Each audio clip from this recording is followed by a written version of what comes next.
All right, so earlier we created a module to isolate our code that was going to interact with our data and is going to be responsible for storing orders and retrieving orders, etc. Now we get to the point where we talk about business logic. Well, the business logic is associated with the entities that do the job of what our application is created to do. So since Coffee Run is a coffee ordering application, one of the central components of that is the truck that delivers coffee, right? So that is whenever you have an object that is key to the um,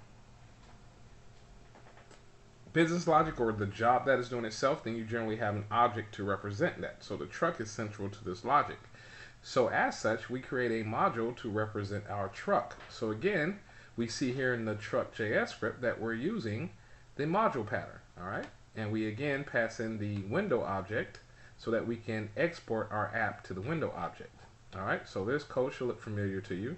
We're checking to see if the app property exists and is populated. If not, we are going to create an empty object and assign that to app.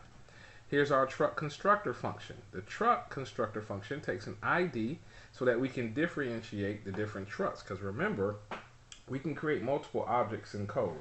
So in this case, we're allowing ourselves to differentiate between the different trucks that we create. And we're also going to pass the data store as an argument into the truck, because the truck is going to need to save orders and retrieve orders, and that's not its responsibility. All right, that's someone else's responsibility. Whose responsibility is that? The data store. So we need to give the truck an instance of the data store so we can delegate that request to the data store. All right. Now this is one of the drawbacks, I think, of JavaScript and weakly typed languages, is that you don't specify any type, right? In Java or C#, we would specify the type of the object, right? So people looking at the constructor know what object to pass in, right? In this case, you don't know what type of object to pass in. You just know it's something called DB, right? So it's probably better if we call that data store so that someone using this class knows that they need to pass, or this module knows that they need to pass in the data store.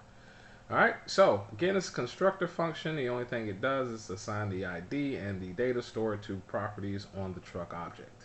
All right, so here's our public interface for the truck. All right, a truck can do four things. It can create an order, it can deliver an order, it can print orders. Well, actually, it can do three things. I can't count, obviously. All right, so let's take a look at those functions that the truck has. All right, so create an order only takes an order in. It says that it's going to print out to the console that is printed, and then it's going to add it to the DB. Notice that it uses the DB's add method to do so. All right, so it delegates to the DB to add an order or store an order.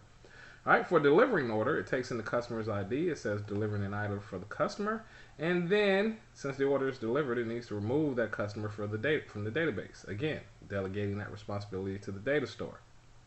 All right, printing orders. It gets an ID, gets all the IDs of all the customers, right? So to do that, it calls get all on the data store to get all the orders, right? Then it uses object.keys, right? What that does is return all the keys of the objects that get returned from that function, all right? So then it prints a little console statement that it has pending orders. Then it's going to iterate over the customer ID array, and using a callback function, all right, it's going to print all the IDs, all right, or excuse me, get all the orders for each ID, delegating to the store to do that. Now this bind.this thing, this is important. Remember that functions are kind of like objects in JavaScript in that they have their own context. So that means they have their own this. So when we're in a closure, the this would normally refer to the object that we're inside of. In this case, we're in this for loop, this for each loop. So this would not have a DB attached to it because the truck has a DB attached to it. So to fix that, we bind the outer this, which is this outside of that for loop is referring to the truck object. All right, so we're going to bind that this to the for each. So now when it looks for this, it's going to look at what's binded, and what's binded is this truck, and this truck has a DB property. So this would now work. All right, so very important to remember that. That's one of those JavaScript gotchas. All right, so once we Excuse me, y'all. Once we finish that, we're going to add our truck, obviously, to the app variable or the app object. Then we need to add it back to our window object. And then we're all done.